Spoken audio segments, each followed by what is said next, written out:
Hello guys, okay, so hari ni kita ceritalah pasal SST ataupun GST, okay, SST atau GST, kisah kelakar dan kritikan dalam dunia cukai lah.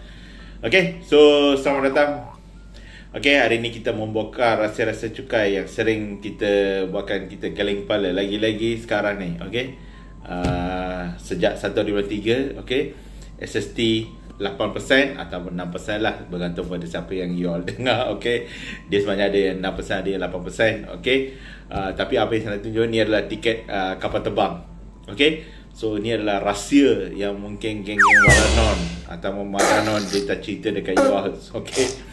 Tengok kat sini, ini adalah tiket kapal terbang daripada KL pergi KK ataupun KK Sabah balik KL, ataupun dari Kuching ke Miri. Ada juga dalam Facebook atau social media saya tengok tiket kapal terbang daripada KL ke pergi Miri atau Miri ke KL.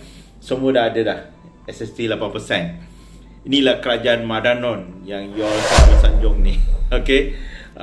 Konon rakyat marhain, okay, tak terkesan, okay. Kalau ikut logik diorang ni, sebab diorang tak faham GST, okay, dia macam rocket science. Okay, susah sangat diorang nak faham yang cukai yang berlapis-lapis tapi yang boleh claim rebate tu, okay. Bagi geng-geng Madanon ni dia susah sangat, sebab biasalah otak mereka kan dah tepu, okay, penuh dengan ping, okay. So diorang tak boleh nak ni, tapi at least sekurang-kurangnya saya rasalah, okay, diorang boleh bezakan 8 dengan 6. 8 versus 6, okay. 6% GST bagi diorang mahal, tapi 8% SST kalau ikut dictionary diorang ataupun logik diorang murah, okay. Oh my god. Beri kesan apa-apa, macam-macam lah naratif diorang bawa. Oh itu single layer tax sajalah, apalah. Maklum lah, geng-geng Madanon ni lagi terpaling pandai babak ekonomi. Diorang lagi pandai daripada 170-175 negara dekat dunia yang dah buat GST lebih daripada 40 tahun, 50 tahun. Ada yang baru lancar 10 tahun, 20 tahun. Tapi geng-geng Madanon ni dia terlebih pandai, terpaling pandai ni, okay. Tapi janganlah tanya Tony Pua ke ataupun apa tu, Walanon yang dalam TikTok. Kalau y'all dengar itu, memanglah diorang kata spin lagi hebat, cara diorang spin daripada washing machine. Ingatkan Papanon seorang je pandai spin, tapi geng-geng Walanon pun diorang pandai spin. Okay. Tapi kalau y'all nak tahu jawapan yang betul atau jawapan yang agak orang kata berilmiah, tanyalah pakar-pakar ekonomi. Okay, kita beri cabaran yang simple lah dekat geng-geng Madanon ni. Kalau beranilah betul SST ni lagi bagus daripada GST, okay, panggil pakar-pakar ekonomi dekat Malaysia, okay, dekat universiti termuka, contohnya lah UTP ke. Tapi janganlah panggil yang kerajaan punya, sebab kerajaan kan takut diorang pun jadi profesor ataupun tokoh ekonomi dalam apa kata fakulti ekonomi. Nanti diorang kena ni pula mak pula dengan Papanon Madanon ni, ataupun kena gam dengan Fahmi Fazil semua. Okay, panggillah profesor ekonomi daripada universiti swasta, maybe Sunday College ataupun Monash University ataupun Taylor's University. Ataupun kalau orang kata nak bagi nampak tak bias, panggillah profesor ekonomi daripada Singapura ke Filipina ke Thailand ke, ataupun kalau nak pergi luar sikit, panggillah daripada Jepun ke Korea, South Korea, ataupun daripada UK, Europe. Panggil diorang, tanya. Soalan simple je, SST bagus ataupun GST bagus?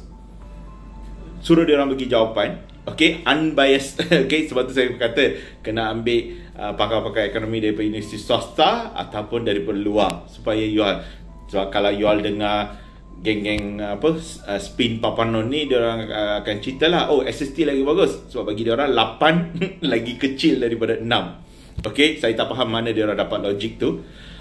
Okay, tengok tiket kapal terbang yang rakyat Malaysia antara Semenanjung pergi Malaysia Timur, okay, Sabah Sarawak, sekarang dia terkesan. Kalau ikut logik Papanon Madanon ni, oh rakyat takkan terkesan, okay, ni.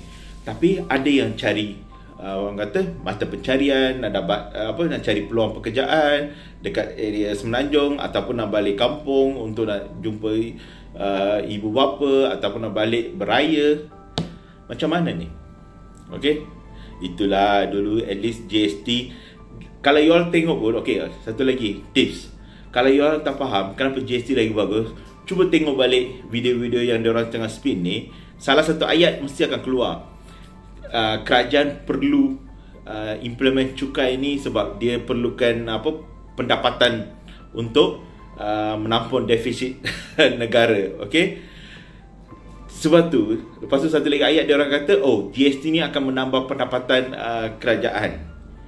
Tapi bukan kata dia macam apa kata ada ayat tu paradox. Okay, GST dah orang kata proven. Okay, dia dapat fix loophole antara supply chain ataupun along the way. Okay, dari penghilang, pemborong, peruncit sampai pengguna.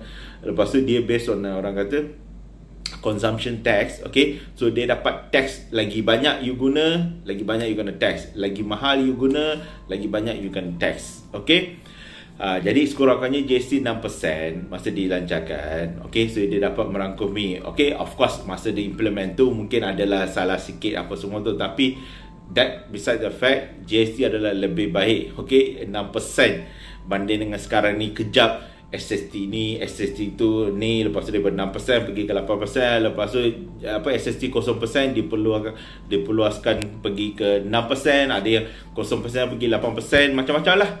Daripada bawah macam tu, kenapa tak pergi buat? Okay, one shot buatlah GST. Okay, kalau rasa basic necessities macam beras ataupun barang makanan apa semua tu, letaklah zero tax yang rakyat kemarin pakai, ataupun start dengan percentage mungkin 3%, 4% dahulu. Lepas tu slowly once dah stabilize, orang pun dah boleh terima GST, naikkanlah sedikit bukan tu. Tapi sekurang-kurangnya GST dia orang akan bisa. Sebab tu senang ceritalah, tanyalah pakar ekonomi mana pun. Okay, sekurang-kurangnya macam tadi dalam beberapa video saya beritahu, lebih kurang 98%. Okay, dia akan agree, setuju GST adalah baik, lebih baik. Okay, and holistic, menyeluruh. Okay, tak adalah macam geng papanon madanon ni yang pusing sana pusing sini, kejap 6%, kejap 8%, kejap kata spin, oh takkan ada efek pada marahin apa semua. Lepas tu cost logistik, dia ingatkan barang-barang makanan, barang-barang keperluan, tak perlu nak pakai logistik untuk hantar ke. Habis supply chain tu dia terus produce, terus pergi dekat kedai-kedai runcit, tak perlu dah melalui logistik. Shopee, Lazada semua increase. Of course dia kata yang 8% tu cuma untuk logistik pengantaran, bukan pada harga barang. Yelah, tapi 2% pun still harga juga, cost. Siapa yang kena bayar? Rakyat juga kena bayar. Okay, of course you nampak mungkin pengantaran tu 2% tu tak banyak, tapi kalau dah aggregate banyak-banyak, okay, volume pun tinggi, mestilah jadi banyak. Okay, walanon. Tapi yang ni kesian lah. Okay, tambang kapal terbang pun, tapi janganlah bagi tahu alasan yang naik kapal terbang ni orang T20, habis orang B40 tak naik ke kapal terbang antara KL Semenanjung pergi Kuching, Miri, atau Semenanjung pergi KK, habis orang Mahrain semua naik sampan ke walanon? Dia orang semua naik sampan ke? You all nak pasal SST 8% ni you all suruh naik sampan? Fikirlah sikit. Okay.